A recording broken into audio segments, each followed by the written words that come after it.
To our IGNOU galaxy YouTube channel.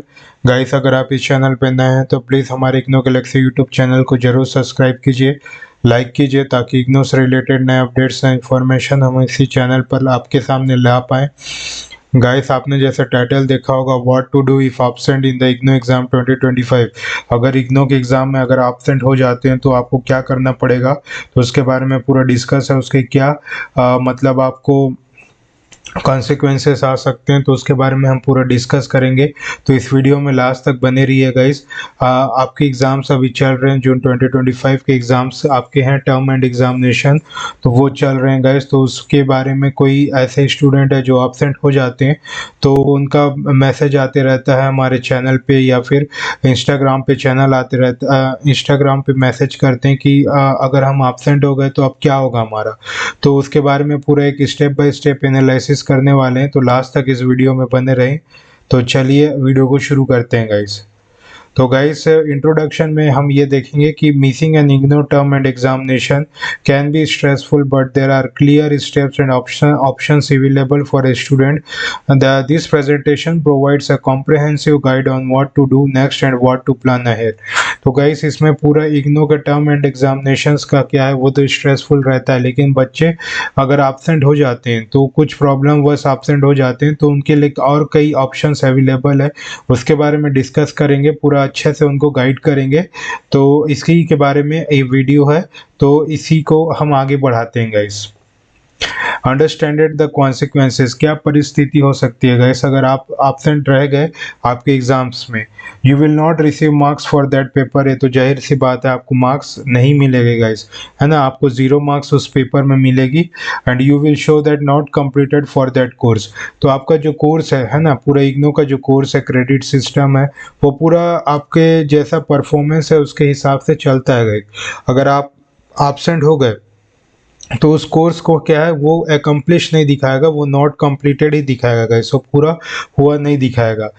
जिसके कारण क्या होता है गाइस, आपका डिले हो जाएगा प्रोग्राम कंप्लीशन का और डिग्री का, ठीक है। जिससे क्या है, आपका जो एग्ज़ाम जो डिग्री आपने जितना साल का था, वो क्या है, वो फिर एक्सटेंड हो जाएगा गाइस, क्योंकि आप एग्ज़ाम नहीं दिए तो उस कारण से क्या हो जाएगा, आपका उसमें डिलेमेंट आ जाएगा।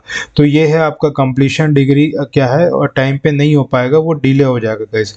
इसलिए एब्सेंट है ना, एकदम मतलब सोच समझ के ही एब्सेंट मारिए गाइस, क्योंकि बहुत सारे सिनेरियो है, इसके बहुत सारे कॉन्सिक्वेंसेस देखने को आ रहे हैं guys.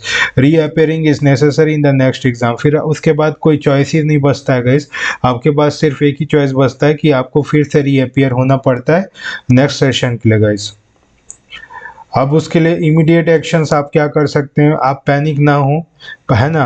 Absenteeism is common and manageable, वो कॉमन होता है गाइस, क्योंकि आप ही नहीं है, बहुत सारे बच्चे और भी हैं जो क्या है, कभी कभी उनके लिए मजबूरी हो जाता है, वो पेपर नहीं देने आ पाते हैं।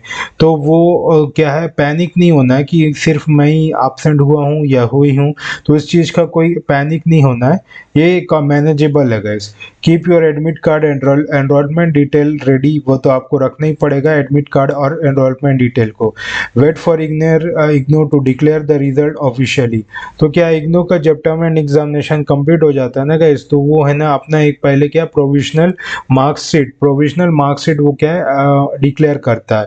तो उसका अपने रिजल्ट स्टेटस चेक करना है igno.ac.in, जो कि अपना ऑफिशियल वेबसाइट है, वहां पर जाके उसको क्या है आप चेकअप कर सकते हो अपना रिजल्ट को। क्योंकि अगर रिजल्ट शो कर में जो चीज़ बताएगा ना, उसी के बारे में आप उसके बारे में फिर डिस्कस करोगे, आगे बढ़ के जाओगे, है ना। क्योंकि आप नहीं करोगे तो जाहिर सी बात है कि आपका जो रिजल्ट में है ना, नॉट परमिटेड दिखाएगा या नॉट अलाउड दिखाएगा, ऐसा कुछ दिखाएगा। तो ये चीज़ के लिए आप चेक करने के लिए अपना रिजल्ट जरूर देखेंगे गाइस। रीअपियर स्ट्रेटेजी, अब ऐसा दिखा दिया आपका, मतलब इग्नो का अपग्रेड मार्क्स या रिजल्ट खोले, वह नॉट कंप्लीटेड दिखा दिया, नॉट अपियर्ड दिखा दिया, तो उसके लिए फिर रीअपियर क्या उसका ऑप्शन होता है, उसके बाद रीअपियरिंग का स्ट्रेटेजी है गाइस। उसके बाद आप कब रीअपियर कर सकते हो, नेक्स्ट टर्म एंड एग्जामिनेशन जून और दिसंबर। जैसे अभी का जून का सेशन खत्म हो गया, तो आप दिसंबर में अप्लाई कर सकते हो टर्म एंड एग्जामिनेशन के लिए। जून में अगर आप नहीं दे पाए तो दिसंबर में आप दे सकते हो। Fill the exam form form again for the missed paper. तो फिर सिर्फ मिस्ड पेपर का, है ना, जो सा एग्जाम आप नहीं दिए उसी पेपर का आप, है ना, एग्जाम फॉर्म को फिल करेंगे। इसमें ऐसा नहीं कि एक नहीं दिए तो पूरा में फेल हो जाएंगे, ऐसा नहीं। जो सा फॉर्म आप मिस हुआ है वो फॉर्म को फिर से आपसे उसको फिलअप करना पड़ेगा गाइस। नो नीड टू पे द री registration fee, only the exam form fee. अब क्या है, फिर से नया बैच या फिर नया कोर्स खरीदने के लिए आपको फिर से रजिस्ट्रेशन कराना नहीं है, सिर्फ एग्जाम फॉर्म भरना है और पर्टिकुलर सब्जेक्ट का भरना है जिसको आप मिस कर गए थे। Prepare using guest paper solve assignment. अगर आपको सपोर्ट चाहिए गेस्ट पेपर या सॉल्व असाइनमेंट का तो ज़रूर हमारे इग्नो गैलेक्सी के दिए गए इस व्हाट्सएप नंबर पे कॉल बैक करके आप सपोर्ट ले सकते हैं। हमारा जो गेस्ट पेपर है या असाइनमेंट्स है एक प्रकार के जेन्यून है, सर्टिफाइड है। हमारे जितने भी एम्प्लॉय है आप उनसे मदद ले सकते हैं, इसके बारे में हम आपको ज़रूर डिस्कस करेंगे, आपको ज़रूर मदद करेंगे। अगर आपको गेस्ट पेपर या कोई भी असाइनमेंट्स की, अगर अभी चल रही है एग्जाम्स या आने वाले एग्जाम्स के लिए कोई भी आपको जरूरत है असाइनमेंट्स, तो आप यहाँ से सपोर्ट ले सकते हैं guys. Okay guys, plan better to avoid absence against. अब क्या है, तो ये तो जाहिर सी बात है गाइस, क्योंकि फिर से आप एब्सेंट ना हो, इस चीज को ध्यान में रखते हुए आगे काम करेंगे गाइस। अब असाइनमेंट की वैलिडिटी क्या होती है guys? If you submitted the assignment already it remains valid for 2 exam cycles. तो क्या असाइनमेंट क्या है, आप टाइम पे कंप्लीट किए हो, उसमें कोई आप देरी नहीं किए हो, डेडलाइन से पहले करे हो, तो वो क्या है, आप 2 एग्जाम साइकिल्स के लिए वो वैलिड रहता है गाइस, है ना।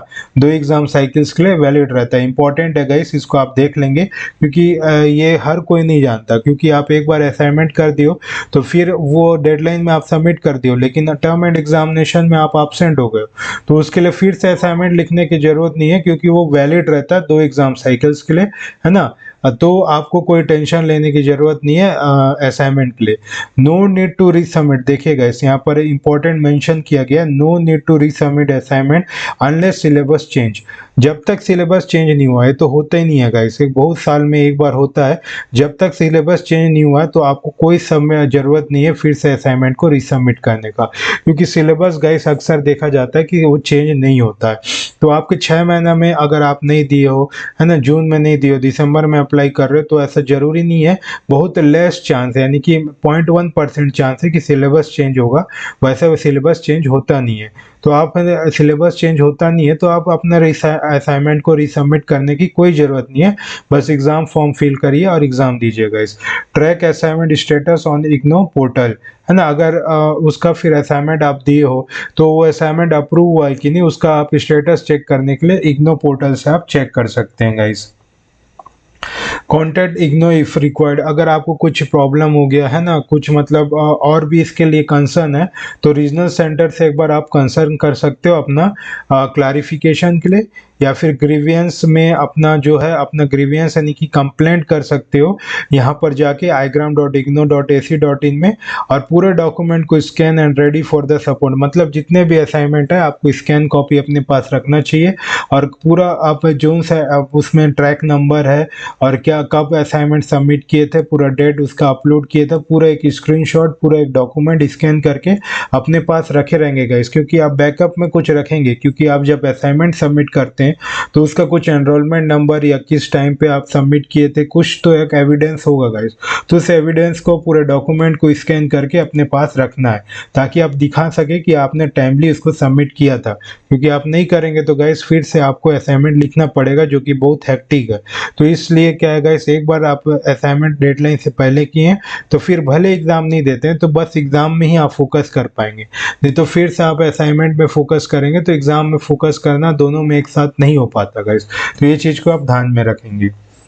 की tips for future, keep track of all the exam end date sheet. तो हमारे इग्नो गैलेक्सी के जो इंस्टाग्राम चैनल है वहाँ पर आप जुड़ जाइए गाइस, है ना। आप इग्नो गैलेक्सी टाइप करेंगे, सर्च करेंगे तो हमारे चैनल आ जाएगा, आप उसमें जुड़ जाइए। हम जितने भी अपडेट्स आते हैं इग्नो के रिलेटेड, जितने भी एग्ज़ाम फॉर्म है, जितने भी डेट शीट्स है, हर एक अपडेट को तुरंत वहां पर अपलोड कर देते हैं, ताकि आपको वहां से मदद हो जाए और आप अपने जो एग्ज़ाम है उसका डेट अच्छा से नोट डाउन कर सकते हैं, है ना। इग्नो गैलेक्सी गेस्ट पेपर आप यूज़ कर सकते हैं, आप हमारे जो कि एक बेस्ट एंड बेस्ट सोर्स है उससे भी आप यूज़ करके आप अपना एग्ज़ाम जो है उससे भी सपोर्ट लेके अपना एग्ज़ाम को अच्छे तरीके से दे सकते हैं guys. Set alarms and backup alert before exam day, तो क्योंकि एग्ज़ाम डे के कुछ दिन पहले गाइस आप अलार्म सेट कर लीजिए, क्योंकि क्या होता है गाइस, बच्चे क्या है भूल जाते हैं, क्योंकि ऐसा लगता है कि मेरे को कोई एग्ज़ाम अब देना नहीं है, क्योंकि उनको ये पता नहीं रहता क्योंकि वो एब्सेंट हो चुके हैं। तो ये चीज़ को भी याद दिलाना बहुत ज़रूरी रहता है, कोई बच्चों में प्रॉब्लम रहता है तो वो अलार्म्स और बैकअप अलर्ट लगाए रहें, ताकि वो एग्ज़ाम से पहले उनको याद रहे कि इस एग्ज़ाम मैंने मिस किया था और एग्ज़ाम को वापस देना है। Keep exam centre details ready a day before, तो जितने भी एग्ज़ाम सेंटर के डिटेल्स है ना, कहाँ पर आपका एग्ज़ाम सेंटर होगा, कौन सा आपका सेंटर है, कहाँ पर है, कौन से स्टेट में है, आपका जितना भी एडमिट कार्ड डॉक्यूमेंट्स है, सब चीज़ को रेडी कर लें एग्ज़ाम से 1-2 दिन पहले गाइस। तो हम कंक्लूजन में आते हैं गाइस, जितने भी हमने अभी बताए हैं आप उसको अच्छे से नोट डाउन कर लिए होंगे। आपका मैं ऐसा एश्योर लेता हूं कि मैं होप करता हूं कि मैं आपका पूरा जो डाउट्स है, जो आपका इग्नो का एग्ज़ाम में अगर आप एब्सेंट हो गए तो आपको क्या स्टेप लेना होगा, कैसे करना होगा और क्या-क्या उसके कॉन्सिक्वेंसेस आते हैं, तो उसके बारे में मैंने पूरे डिटेल में आपको समझा दिया है गाइस। तो आई होप कि आप अच्छे से समझ गए होंगे। तो हमारा कंक्लूजन में आ गए हैं। इग्नो एग्ज़ाम एक एंड नहीं है गाइस, अगर आप मिस कर लिए हो तो आप उसको रीपेयर करके फिर से कंटिन्यू कर सकते हो अपने प्रोग्राम को। ओके गाइस, तो इसमें कोई हेक्टिक या पैनिक लेने वाली कोई बात नहीं है ना गाइस। हमेशा काम रहे, स्टे इन्फॉर्म रहे और अहेड चले अपने जितने भी आप हैं, जो भी अभी तैयारी कर रहे हैं जून के लिए, तो आप मैं इग्नो गैलेक्सी की तरफ से आपको पूरी ढेर सारी बधाइयाँ और आपको बहुत मतलब हम आशा करते हैं कि आप अभी आने वाले एग्ज़ाम्स में अच्छे मार्क्स लेकर आएँ, ताकि आपके घर वाले और आपके आस पड़ोस में आपका जो भी है नाम रोशन हो गाइस। ओके गाइस, तो अगर आपको इग्नो गैलेक्सी से कोई भी सपोर्ट चाहिए, आप भी अभी फ्री इग्नो गैलेक्सी में आप सपोर्ट ले सकते हैं। ये हमारा व्हाट्सएप नंबर है, यहाँ से भी आप सपोर्ट ले सकते हैं। कुछ में भी आपको प्रोजेक्ट असाइनमेंट से रिलेटेड कोई भी क्वेरी है या असाइनमेंट से प्रोडक्ट से रिलेटेड कोई क्वेरी है, तो आप इस नंबर पे कॉल बैक कीजिए, हमारी टीम आप तक जरूर रीच आउट होगी और आपकी पूरी प्रॉब्लम सॉल्व कर देगी गाइस। तो पढ़ते रहिए। जय हिंद, वंदे मातरम।